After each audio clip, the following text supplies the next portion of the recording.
원로 숙덕 어르신 여러분 모시고 안녕하십니까? 벌써 30도를 날씨가 오늘 또 지속되고 있는 것 같습니다. 건강에 많이 유의하시기를 신고합니다. 오늘은 6월 15일입니다. 김대중 대통령과 김정일 국방위원장이 민족 자주정신으로 우리가 우리 일을 함께 해나가자고 6.15 남북 공동성명을 발표한 지가 오늘로 25년째 되는 날이기도 합니다. 그리고 금년은 을사년이죠. 이 을사년은 120년 전 의암 손병희 성사님께서 동학을 천도교로 대고 천하한 그런 해입니다. 바로 그 해 7월 29일 다음 달이죠. 일본의 가츠라 수상과 미국의 27대 대통령을 지낸 윌리엄 하워드 태프트가 가츠라 태프트 밀약을 한 날이 7월 29일입니다. 이 밀약의 각서는 일본이 미국이 필리핀 식민 통치를 해서 먹는 것을 인정해주고 또 미국은 일본 제국이 대한제국을 침략해서 한반도를 통치하는 것을 용인한다는 내용의 밀약입니다. 이렇게 해서 일본은 그 4개월 뒤인 1월 17일 날 대한제국의 을사조약을 강요했습니다. 그리고 미국은 이 을사늑약을 모른 채 묵인해버렸습니다. 이달 6월 달은 우리 해월 신사님이 순도하신 지 127주년이 되는 해입니다. 사실 천일 기념일인 4월 5일부터 이 6월까지는 우리는 이 애도의 기간입니다. 우리가 서울에서는 살고 있지만은 해월 신사님이 4월 5일부터 최후 2달 동안 서울과 경기도의 어디에서 어떻게 순도의 형극을 길을 걸으셨는지 잘 모른 채 무심하게 지나가 버립니다. 해월 신사님이 체포되신 날은 포덕 39년 1898년 음력 4월 5일입니다. 천도 동학의 득도 기념일이죠. 신사님이 기거하시던 강원도 원주 송골 마을에는 천일 기념일을 맞이해서 각처의 도인들이 많이 모여들었습니다. 그런데 그날따라 신사님께서 금년의 대선생 득도 기념 향례는 여기서 하지 않을 터이니 모두 집으로 돌아가서 지내라 하는 엄명을 내리십니다. 그리고 신사님은 그날 밤 밤새도록 혼자 앉아서 누군가를 오랫동안 기다린 듯 하더니 기념일날 새벽 6시경에 관군에 체포되십니다. 송경인이라는 제자가 돈을 받고 관군들을 인도해서 들어온 것입니다.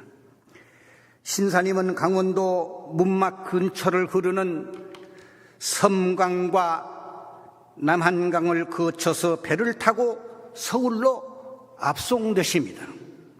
그리고 지금의 광화문 광장 종합청사, 서울청사 그 바로 옆에 별관 자리에 경무청이라는 곳이 있었는데 그곳에서 10일 동안 취조를 당하신 다음에 서소문 감옥으로 입감되셨습니다. 당시에 서소문 감옥이 있던 곳은 오늘날의 서대문 내거리 안쪽에 이화여고와 미 대사관 근처입니다. 신사님이 체포되시자 의암 성사님은 지명수배가 되어 쫓기는 신세지만은 스승님의 안위를 위해서 지금의 종강 옆에 흐르고 있는 청계천 광교에 있는 수표다리 근처에 숨어 계시면서 신사님의 뒷바라지를 지휘하십니다. 그리고 성사님의 명을 받은 후에 종법사님이 되셨습니다마는 이 종훈 종법사님은 지금의 동대문 옆을 흐르는 청계천 참외다리에 처소를 정하고 감옥에 갇혀 계시는 신사님의 뒷바라지를 모두 담당을 하시게 됩니다. 이종훈 종법사는 곧바로 서소문 감옥의 청사 두목을 하고 있는 김준식의 집을 찾아갔습니다. 그리고 돈 100냥을 주기로 하고 사뒀던 경무청 순검 첩지를 보이면서 코가 땅에다 도로 큰절을 한 다음에 갖은 뇌물을 써가면서 날마다 김준식의 집을 들락거리면서 결의행제를 맺게 됩니다. 그 당시에 청사두목이라고 하는 것은 오늘날 교도소의 간수두목 내지는 교도관의 총책임자에 해당하는 사람입니다. 이종훈 종법사가 하루는 김준식의 집에 가서 이렇게 말을 합니다. 형님, 오늘은 제가 형님한테 긴한 부탁이 있어서 이렇게 왔습니다. 그래 무슨 일인가? 다름이 아니고요. 저번에 말씀드린 바와 같이 제가 동대문 동소문 참외다리에서 밥장사를 하고 있는데요. 어제는 어떤 노파 한 분이 숙박을 하면서 이런저런 신세 타령을 합니다. 자기는 일가 친척이 하나도 없이 다만 두 늙은이가 외롭게 살아왔는데 지난달에 자기 영감이 경병에 붙들려 가서 지금 서소문 감옥소에 있다고 합니다. 어떻게든 자기 영감 소식이라도 알아줄 수 없겠느냐고 밤새도록 통사정을 합니다. 이 따간 사정을 형님한테밖에 어디 가서 말해볼 곳이 없어서 이렇게 왔습니다. 그래? 그 영감 이름이 무엇이라든가? 최법헌이라고 합니다. 최법헌은 없어. 다만 최법풀이라고는 있지. 형님, 그것이 최법헌을 최법풀이로 잘못 부리기가 쉽겠네요. 대관절 그 영감 어떻게 생긴 사람이라든가? 수염이 많이 나고 머리가 벗어진 70살이 넘은 노인이라고 합니다. 그러면 옳다. 그 사람이 최법풀이로다. 그 노인 요즘 몸이 편히 계신가요? 요즘 그 노인 설사로 큰 고생을 하고 있는 걸. 이렇게 해서 해월 신사께서 병환이 중하신 것을 알게 되었습니다. 그래서 그 다음 날 김준식을 찾아가서 형님, 우리 집에 투숙하고 있는 노파가 편지를 주면서 어떻게든 자기 영감한테 전해달라고 밤새도록 애원을 하는데 남의 일이지만은 참으로 눈물이 납니다. 형님께서 아무쪼록 좀 전해주셔. 그건 매우 힘드는 일인데. 그렇지만 형님, 형님이 전해주실 마음만 있다시면 못하실 일이 있겠어요? 이 아우의 일로 생각하시고 좀 전해주십시오. 통사정을 했습니다. 그래서 그날로 옥중의 해월 선생님의 회답이 돌아왔습니다. 편지 잘 보았소. 여러 도인들은 다들 잘 있는가? 우리 도인들은 내가 일이 된 것을 조금도 근심하지 말라. 그저 주문만 잘 읽고 잘들 믿으시오. 내가 이렇게 되어 있을수록 더욱더 잘 믿어야만 하네. 앞으로 우리 도인들의 일은 잘 될 것이다. 그저 잘들만 믿으라고 하시게. 나는 요즘 설사가 좀 심하다. 돈 있으면은 한 50냥만 들여보내주면은 요긴하게 쓸 것이 있다. 이런 내용의 편지입니다. 이 편지를 받은 의암성사께서 그 다음날 용삼탕과 함께 돈 50냥을 들여보냈습니다. 그 돈 50냥을 요긴하게 쓰시겠다는 내용을 나중에 알아보니 감옥 안에 갇혀있는 죄수들이 너무나 배가 고파서 집을 깔고 앉아있는 집을 씹고 있는 것을 보시고 너무 안타까워서 그 돈 50냥을 다 들여서 떡을 만들게 했답니다. 그리고 그 안에 있는 죄수들을 배부르게 몇 날을 먹게 했답니다. 이렇게 신사님은 서소문 감옥에서 모진 고초를 당하시면서 며칠마다 한 번씩 평리원이라는 곳으로 한 10여 차례 재판을 받으러 나가셨습니다. 이종훈 총법사는 김준식의 집을 자기 집 드나들듯이 하면서 신사님께서 재판 받으러 나가시는 날을 미리 알아냅니다. 그리고 그날 새벽부터 감옥의 문 밖에서 기다립니다. 재판을 받는 그 재판장 평리원은 어느 곳이냐? 우리가 매일 지나치는 오늘날의 종각, 종로 사거리 제일은행 본점 빌딩 그 자리입니다. 거기 가보면 요만한 편말이 지금도 써붙여 있어요. 우리는 잘 모르고 지나갑니다. 그 건너편 바로 건너편에는 지금 전봉준 동상이 서 있는데 그 동상 서 있는 자리는 전봉준 장군과 동학혁명 지도자들이 여러 명 사형을 당한 전옥소라고 하는 사형장터입니다. 이종훈 종법사는 오전 11시쯤 되면은 감옥에서 해월 신사님이 나오시는 모습을 멀리서 지켜보십니다. 신사님의 나이 72살에 모진 고문과 병환으로 피폐해진 데다가 이 목에다가 커다란 전목칼을 쓰신 모습, 그리고 사지가 푸독사에 물린 것처럼 퉁퉁 부어올라서 걸을 수가 없어요. 처참하게 일그러진 손발을 보고 있노라면은 차마 눈물이 앞을 가려서 종밥사님의 뼈가 저리고 창자가 끊어진 듯하다고 회고를 하십니다. 그리고 송판 5척 반의 큰 칼이 너무 무겁기 때문에 옥졸 한 사람이 앞에서 이 목판을 들어줍니다.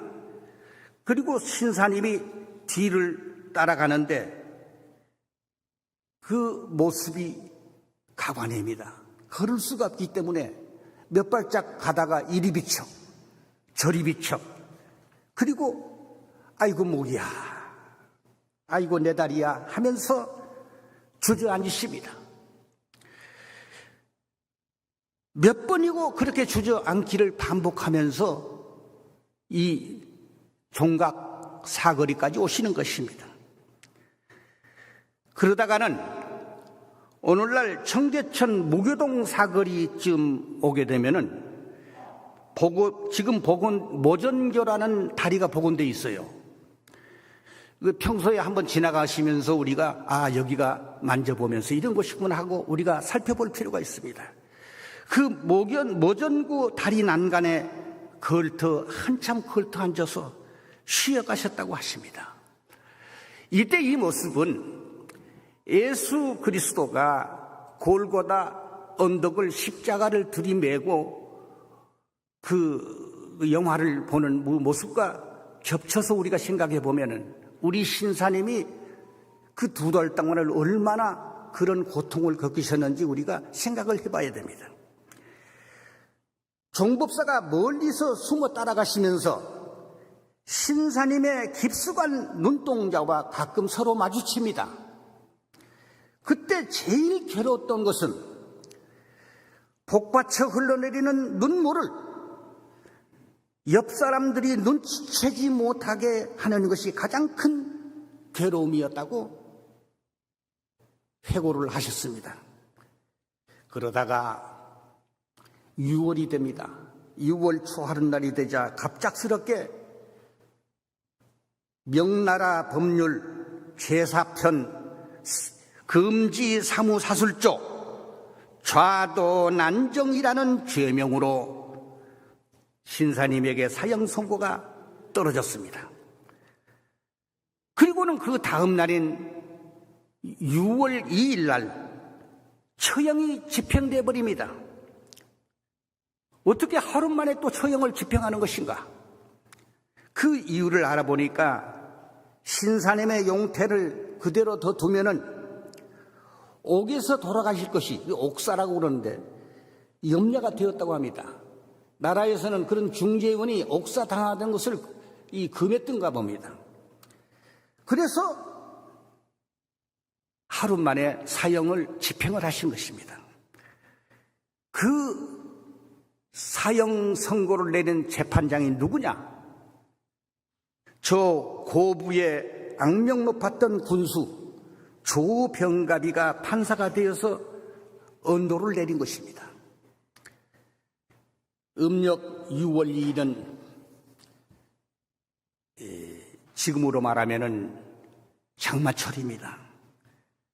정오에 종로 3가 사거리, 지금 단성사 자리가 있던 뒤편에 있던 일본 육군부대 고등법원으로 신사님을 옮깁니다. 오후 5시에 그리고 교수형으로 사형을 집행했습니다. 사형 집행 직전에 동학괴수 최시형이라는 이렇게 나무 편말을 한 것을 뒤에다가 하고 배경으로 해서 마지막 사진 한 장을 찍지요. 걸터 앉혀놓으면 앉아있을 수 없이 피그르르 자빠지니까 뒤에서 옷을 치켜 잡고 강제로 앉혀놓고 사진을 찍은 것입니다. 이 모습을 러시아 공사 파블로프라는 사람이 촬영을 했다고 합니다. 그 최후 사진 한 장이 지금 오늘날 해월 신사님의 마지막 그 모습을 우리가 볼 수 있습니다. 그 발등을 보고 손가락을 한번 보면은 기가 막힐 일이 아니겠습니까? 이종훈 종법사는 의암 성사님과 상의해서 몇 날 며칠을 뜬 눈으로 지새우면서 신사님의 신체를 수습할 날만 기다렸습니다. 그리고 6월 4일 밤중에 성역군 2사람을 사가지고 동대문 성 밖으로 나가서 성곽을 빙빙빙 돌아서 광희문, 시구문이라고 부릅니다. 밖에 도달을 합니다. 마침 장맛비가 억수같이 쏟아지는 칠 같은 밤이어서 사람들이 한 사람도 없었다고 합니다. 준비해간 새초롱과 황초 5가락, 무명배 한 필, 칠성판 하나를 놓고 동학괴수 최시영이라고 쓴 팻말이 박힌 옷을 삽과 곡괭이로 파내려 갔습니다. 일꾼들은 훼손된 신체에 손을 대기가 싫어서 괭이로 들치려고 하자 정법사님이 아서라 아서라, 안 된다 안 된다. 아무리 남의 시체력을 기로서니 우리가 돈을 받고 이 일을 하는 것인데 그래서는 못 쓴다. 상역군 두 사람으로 하여금 하체를 들게 하고 정법사님이 상체를 들어 올려서 스승님의 시신을 무명배로 칭칭 감았습니다. 그러고는 그 장맛빛 속 밤을 새우면서 오늘날 천호동 한강가에 가면 광나루라는 곳이 있죠. 그 광나루를 건넜습니다. 송파구에 당도하니 기다리시던 의암 성사님과 구암 김영국 그리고 추남 상사님 외 여러 도인들이 강동 송파구 이상하라는 도인의 뒷산에다가 장사를 지냈습니다. 강동구 송파구는 그 당시에는 경기도 광주 땅이었습니다. 그리고 그것도 안심이 못 돼서 2년 뒤인 1900년에 추남 박인호 상사님이 신사님의 시신을 다시 파가지고 지게에다 짊어지고 밤을 타서 지금의 여주 원적산 천덕봉 그곳으로 이장을 합니다. 천덕봉 그 아래에 가게 되면은 이종훈 종보사님이 살던 집이 있습니다. 지금은 건물들을 이제 많이 없어졌더군요. 그 뒤로는 일제 36년에 무단 통치하여서 동학천도교는 일제로부터 무참히 박해를 당해야 했기 때문에 75년 동안이나 돌보는 사람이 없어서 묘지의 분동이 다 헐어져 내려버리고 마치 애기 무덤처럼 초라하게 숲속에 방치되어 있었습니다. 오늘의 설교자인 저 주선원은 청년 시절에 표영삼 상주 선도사님을 따라서 한 해도 빠지지 않고 그 황폐화된 해월 신사님의 묘지를 참례했었습니다. 그러다가 포도 119년 1978년 지금부터 47년 전입니다. 김명세 청년의 중앙본부 위원장이 1년을 하시고 부위원장을 하던 제가 나머지 1년을 청년의 중앙본부 위원장 대행을 하고 있을 때입니다. 도저히 참을 수가 없어서 영등포교구 청년회장 김영희를 비롯해서 전국의 청년 대표들 31명을 동원을 했습니다. 그리고 14일 동안 천덕봉에 천막을 치고 야영을 하면서 대대적인 해월 신사님 묘지 축대공사와 봉분 성토 확장공사를 시작했습니다. 이 소식을 보고받으시던 당시에 이영복 교령님께서 전국의 교인들의 성금모금 운동을 하시고 묘지 둘대석과 묘비석 축조공사를 완수해가지고 오늘의 그 모습으로 이루고 있는 것입니다. 동동 여러분, 신사님께서는 아까 봉독한 오도지군의 법설에서 나라의 정치가 변하는 것도 또한 우리 도의 운수로 인한다고 하셨습니다. 우리 동학천도교도 이 운수를 당해서 한번 변한 뒤에라야 반드시 크게 번영한다고 말씀하셨죠. 천도교 이름과 주의가 멀지 아니해서 세계에 펴날리고 서울 장안에 크게 교당을 세우고 주문 영우는 소리가 하늘에 사무칠 것이다. 이때를 지나야 1차 현도가 된다고 하셨습니다. 이 말씀은 그대로 이루어졌습니다. 성사님은 해월 신사님이 순도하신 지 7년 만에 그 해가 을사년 120년 전입니다. 동학을 천도교로 대고 천하하시지요. 그리고 그 이듬해 1906년에 2월 달에는 지금 을지로 입구 무교동이라고 한 상다동에다가 천도교 중앙 총부를 처음으로 세우시고 천도교 기념일에는 궁을기 아래 100만 교도의 주문 소리가 서울 장안을 지렁지렁 진동시키게 하셨습니다.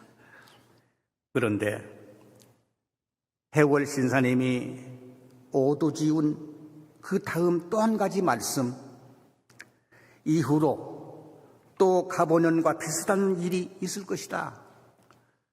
그때는 외국 군대가 우리 강토에 몰려들어서 싸우고 빼앗고 할 것이다. 그때를 당해서 우리 도인들이 잘 처변하면 쉬웠겠지만은 만일 잘 처변치 못하면 도리어 근심 걱정을 만날 것이다. 신사님이 순도하신 지 7년 후 을사년 7월 29일 아까 말씀드린 같이 일본 수상 가츠라 다로와 미국의 27대 대통령 테프트가 가츠라 테프트 밀약을 맺지요. 미국은 필리핀을 먹고 일본은 조선을 먹자는 밀약입니다. 그리고 1945년에 해방정국에서 일본은 물러갔지만은 전범인 일본 천황을 용서하고 합의를 해줬던 미 태평양 사령부 더글러스 메가더 사령관이 포고령 1호를 발행합니다. 대한민국 38선 이남을 우리 미군이 점령한다. 이 점령군으로 들어옵니다. 독일은 전범국이기 때문에 독일을 동서독으로 갈랐는데 일본도 포츠담 선언과 얄츠 회담에서 일본 땅을 갈라놓기로 결정을 했는데 지금 우리 한국 사람들이 그걸 아는 사람이 없습니다. 메가더는 일본 땅은 그대로 두고 우리 한국 땅이 일본 점령지역이기 때문에 한국을 일본 땅 대신 한반도를 두 조각으로 만들어 버렸습니다. 그 당시 황해도 해주 동합협주 백범 김구 선생과 충북 단양 샘골에서 목숨을 걸고 해월 신사님을 모시고 용담 유사를 처음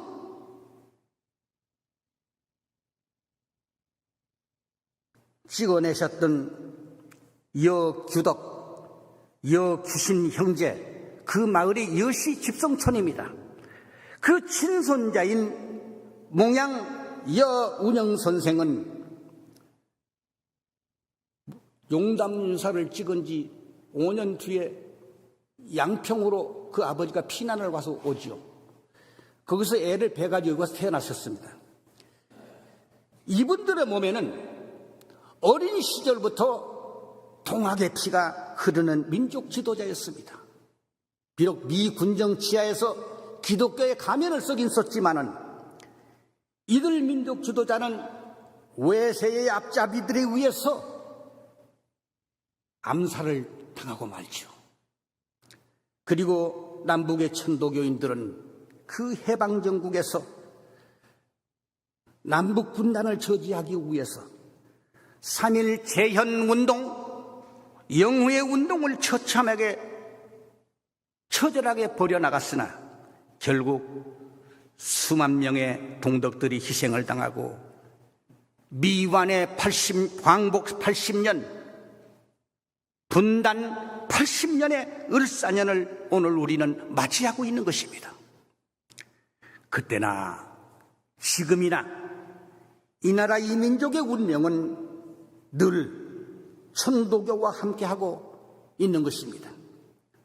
오늘의 한반도가 자주정신을 상실하고 외세에 의해서 절반으로 나누어져서 공멸의 길로 가고 있는 한 천도교의 태도 중흥은 늘 컴컴하고 암담할 수밖에 없었습니다. 2000자가 넘는 3.1 독립선언문이 비록 긴 문장이지만은 두 글자로 요약해버리면은 자주라는 두 글자일 뿐입니다.